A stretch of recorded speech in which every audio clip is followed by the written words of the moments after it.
Bien, bonjour à tous. Nous allons reprendre la suite de cette journée. Nous accueillons Dr. Stacho. You are a musicologist, a psychologist, and a musician. You work at the Liszt Academy of Music of Budapest and at the University of Sweden, and was a visiting fellow at the University of Cambridge and Downing College. Your research in music psychology focus on emotional communication, in music performance, and in music pedagogy on developing effective and creative working and instrumental practice methods. And today, your intervention is mastering the time in music performance, reconnecting with the past, feeling the future, and enjoying the present. Thank you, Dr. Stacho. Thank you indeed. Merci beaucoup et bonjour à tous. Donc cette présentation sera en anglais cette fois, mais je vous invite à poser vos questions en français ou en anglais, comme vous voulez. So welcome everybody, and this will be a sort of continuation of the last two presentations, as I would like to integrate auditory, imagery, and emotional aspects in my presentation, which would be very much about how emotions are represented, indeed used in real time during performance, during musical performance. And to start with, I would like to show you a comparison of two recordings made by two children, actually. They are about 9-year-olds and performing the same excerpt, a Liszt concert etude, the first minute of it. The first little boy is called, this actually, Magnus, and he plays like this.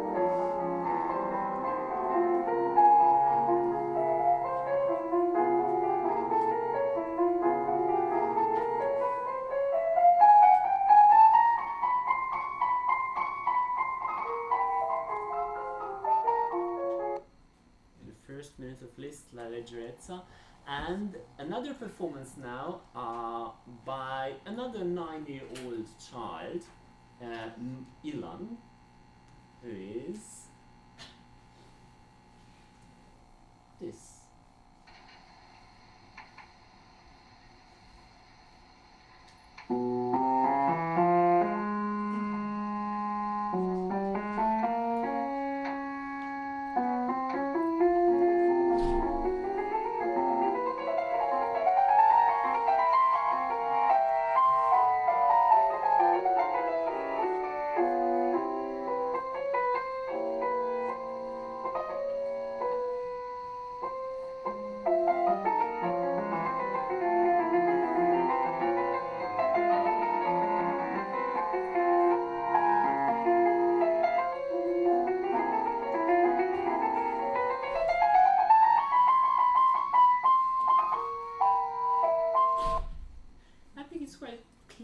I try to look at your reactions to the recordings, how you felt about the two performances. I think it is quite clear which one you liked, but just to be sure, who preferred the first performance among you? Just raise your hands.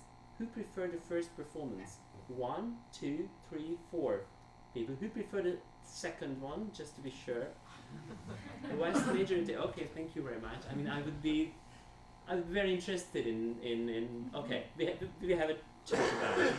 Why? I mean, that's very interesting because when I show to my students these two performances, I get almost 100% consensus for the second performance. And of course, you could feel many things in plus in the second performance, but to start with, in order to characterize the difference between these two performances, we can go to a structure level description. For example, to find out, so what are the differences in micro timing, in dynamics, and basic features, performance features between the two performances. And indeed there is a huge history of research on that. For example, in the 19th century, in the second half of the 19th century, people were extremely interested in discovering, in uncovering the rules for expressive performance. And you can find numerous textbooks actually from that era in German, French, like Matisse Lucy's very important treatise, and English and American textbooks, which are available online nowadays. I went through them. They're very, very interesting, and they show you hundreds of rules of expressive performance. So for example, if there is a new theme coming in the music, then slow down, or just play the long notes longer and the shorter notes shorter, and so on. So you can do like this, and you will get to a quite good expressive performance. And nowadays, my colleagues in Vienna, Gerhard Widmer and his associates, and Anders Friberg in Stockholm, did research in different ways into performance expressivity to find out what are the rules. So what kind of rules constitute performance expressivity, and they came up with very similar results as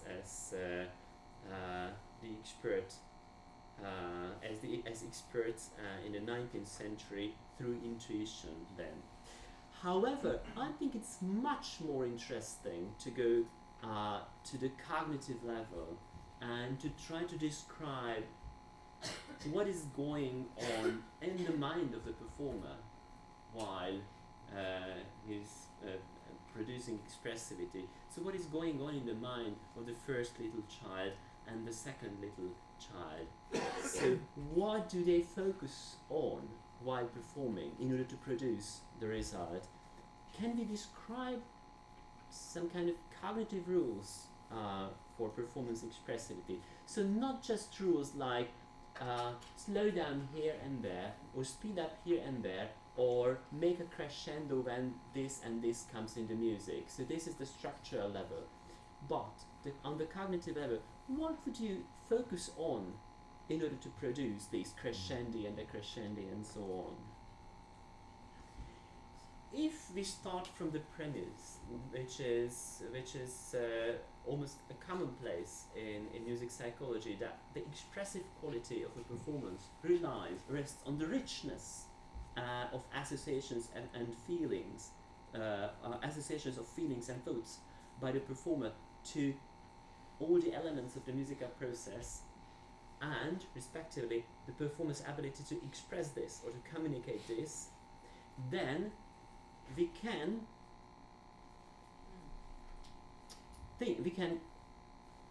have to resort to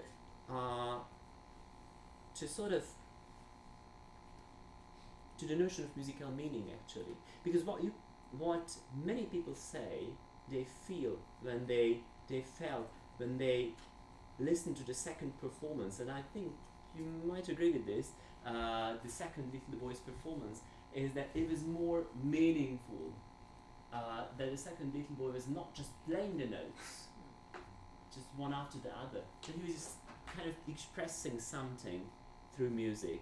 And what we express through music are these kind of things. You just don't accelerate or decelerate or make crescendos and decrescendos, but you express something through the notes. It's not the notes which constitute the music as such. When you hear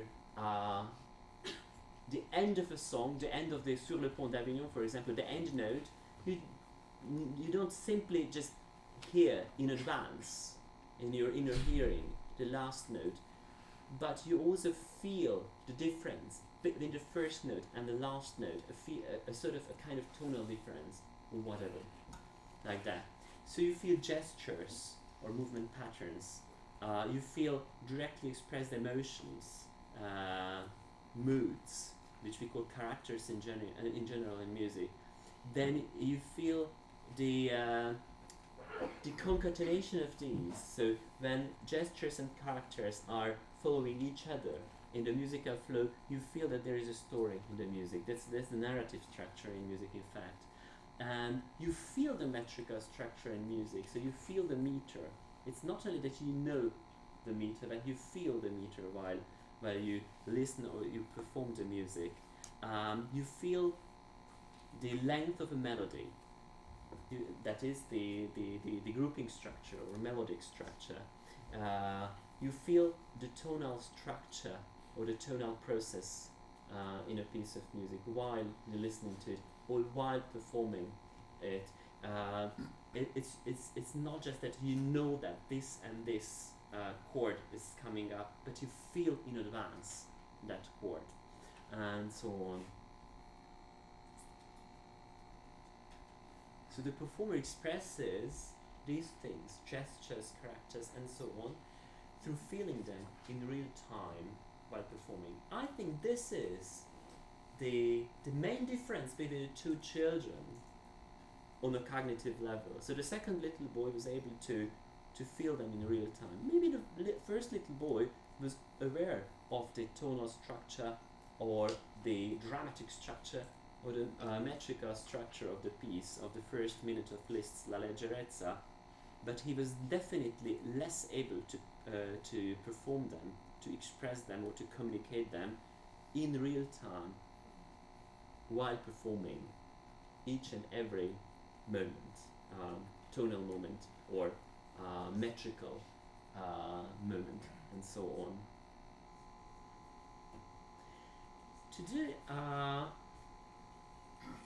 To go even deeper into this, how the second little boy was able to produce more expressivity than the first one, we can get insights from sports psychology, for example, on research, from research on attentional control in sports, where researchers measured eye tracking, so the eye movements, the gaze movements of soccer players or tennis players.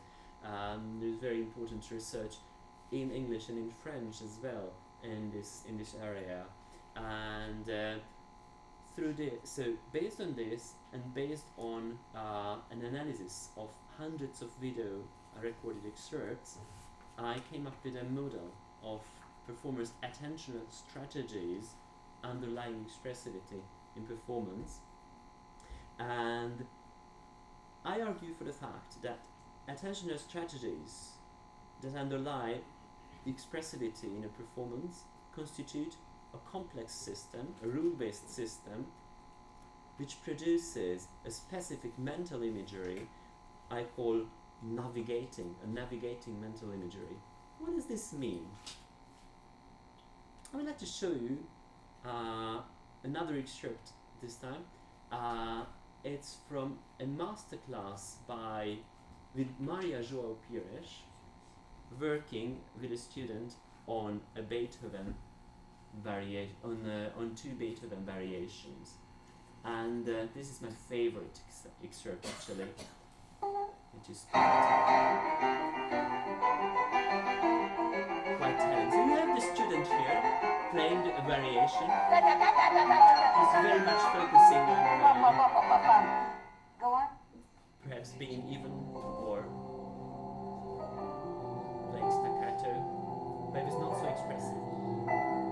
No, not so organized. recognized again. You are again doing...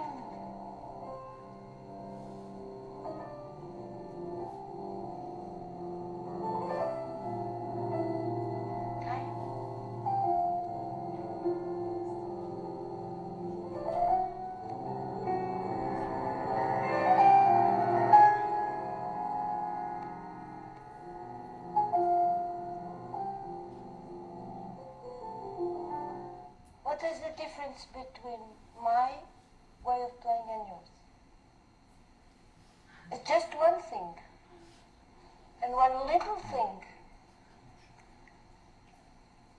I think it's got something to do with giving space to certain Very notes. good.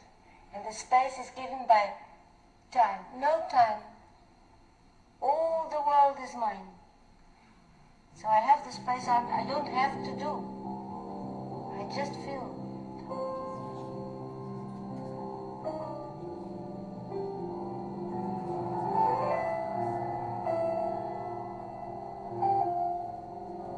Fine.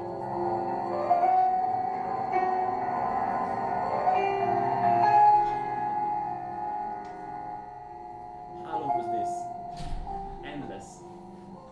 2 seconds. We have to believe that a miracle can happen. You're endless 2 seconds. And this you don't do with your mind. Believe that miracles can happen. And they happen more and more you believe. More and more you believe. So what I think is that you can I would say even measure this. So this miracle, so what she calls a miracle is not something really miraculous, but I can teach it to you. I can teach to you, to any one of you, now after my talk if you want, how to produce this, based on the following theory. So she was talking about things like there is no time, I just feel the space and everything like that. So you can see that expressing musical meanings in real time, so she was trying to express the tonal meaning or the character or the gestures in this Beethoven variation, results in a vivid imagery process during performance. To those who are familiar with music psychology research, the notion of external focus is very similar to this. So if you don't focus on things like, I have to play staccato, I have to play like this, and I mean, if you don't focus on the structural things, really, what I call structural things, so that producing a bigger crescendo or more forte or staccato, so if you don't focus on these, but you focus on external things, what I call in music psychology, so basically the meaning, the character, an imagery which is related to the meaning of the music, then it results in a vivid imagery process during performance, and the skill which is involved in this is a kind of readiness, a mental readiness to position into each of the 3 time perspectives. So there are moments when you anticipate very actively what will come up. You are planning basically by feeling, and this is the important thing here. You are planning by feeling. You don't simply know that the next phrase will be a 4-bar phrase, but you feel the 4 bars, and at the end of those 4 bars you kind of reflect back to it. You assess what you did or what you heard actually, and you group everything you heard into one memory chunk, one piece of memory, in order to be able to go on and to anticipate, to plan your next musical unit. And in the meantime, you have moments within a musical phrase. So after having anticipated and before the reflection, there are moments when you are very much in the moment, when you enjoy the moment, when you immerse yourself into the moment in a very, very mindful way. You certainly remember the endless 2-second chord, subdominant chord of the Beethoven variation. So these 2 seconds which were quite endless. And the feeling of endlessness was produced through this momentary immersion, momentary cognitive and affective immersion into the present moment. So this is basically how it goes. You form a clear cognitive and affective map of the forthcoming structural units before attacking them. So you anticipate them very actively, and it's an active anticipation. This is so you just don't unconsciously feel this, but you actively anticipate if you want to produce heightened expressivity.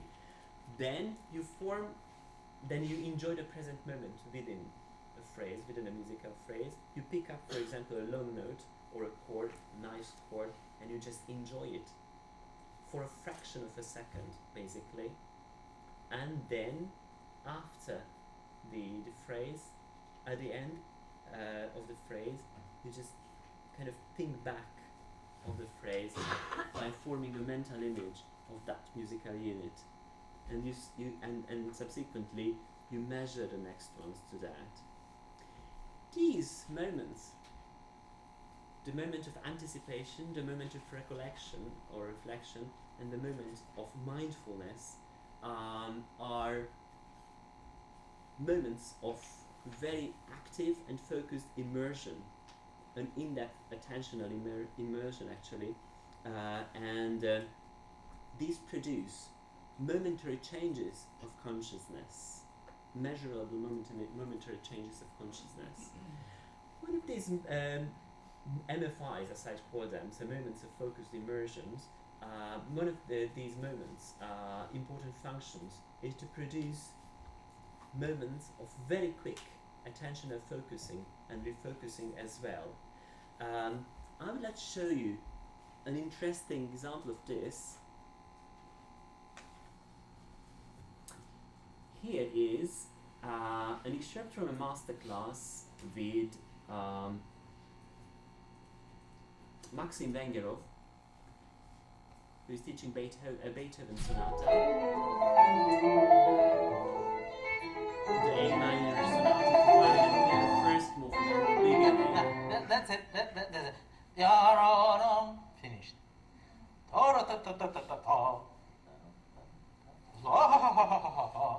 Maybe even like laugh.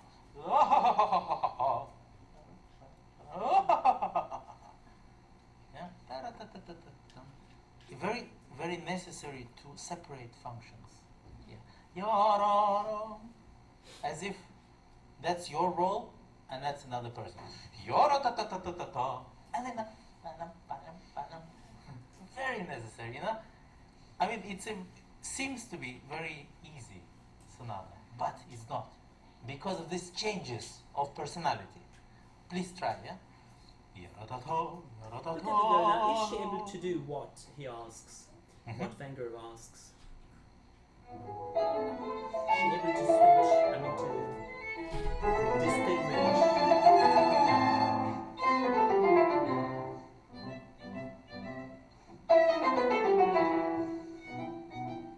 Fairly enough.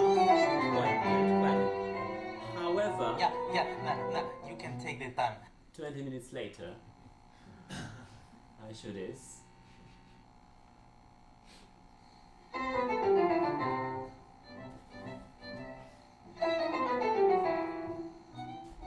This is the quick attentional refocusing, basically. Yeah. I would say that this was a very good class. I mean, it was worth paying for this music lesson, because what she learned is not just how to play this Beethoven piece, but much more. A true musical ability, a true musical skill. This is what she learned. The quick attentional refocusing through anticipating the character and the length of the next 2-bar or 4-bar, I need to remember how it is written, phrase.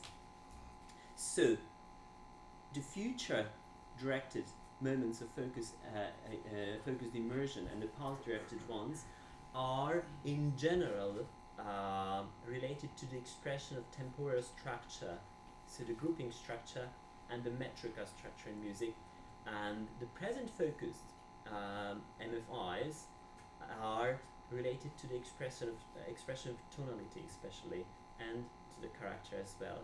So how you communicate the character or the tonality of a musical moment is through these momentary immersions into the present moment, and how you communicate the structure and how you feel the structure is through these future and past directed MFIs.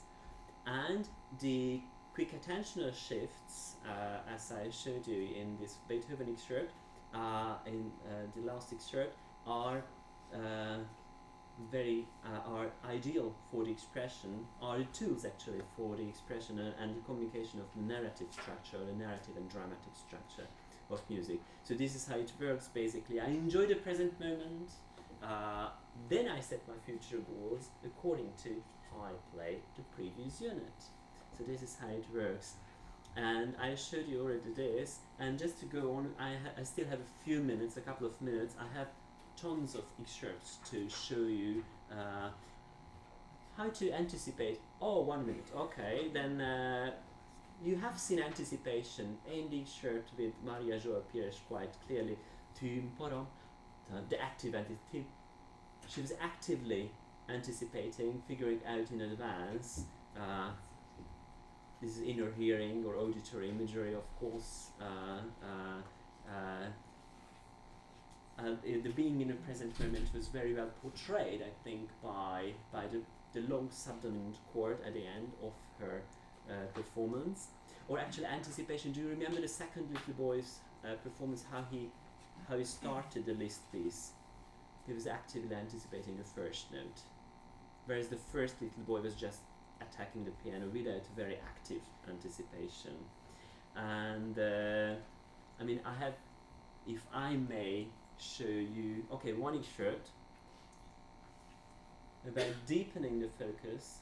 So you can deepen your immersion, your general immersion in the musical flow while maintaining the anticipation, the recollection or the reflection, and the present moment focus. And this is one of the most wonderful excerpts of 20th century piano playing, where Alfred Cortot is showing. Il me semble que le dernier morceau, le poète pâle, c'est là le titre que Schumann a lui-même ajouté à cette page immortelle, devrait être transposé sur un plan de rêverie plus intime, n'est-ce pas?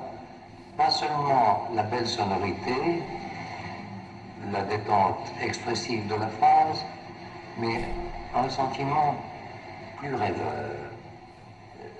La vérité est qu'il faut rêver ce dernier morceau, pas le jouer. Voulez-vous me permettre de prendre votre place?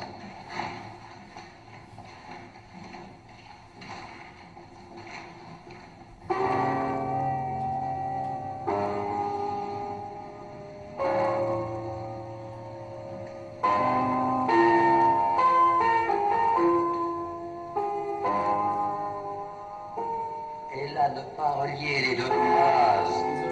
Ce sont deux éléments différents de la même condition musicale. This Et is ici, reflection. comme une You sorte can see in his d'interrogation. eyes that while being very deeply in the musical flow, he's still doing the recollection, anticipation activity. Et à nouveau, tendrement, interroger l'avenir.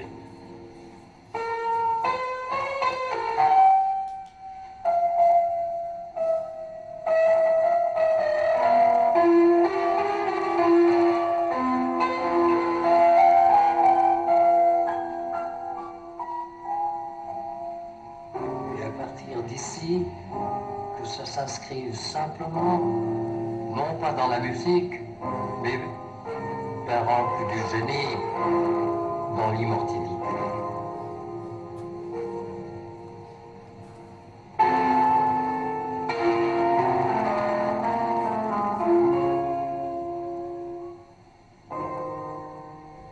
This moment laisser s'évanouir les sonorités qui doivent disparaître, s'éteindre, et vous laisser simplement en présence d'un rêve qui se poursuit. Thank you very much for your attention.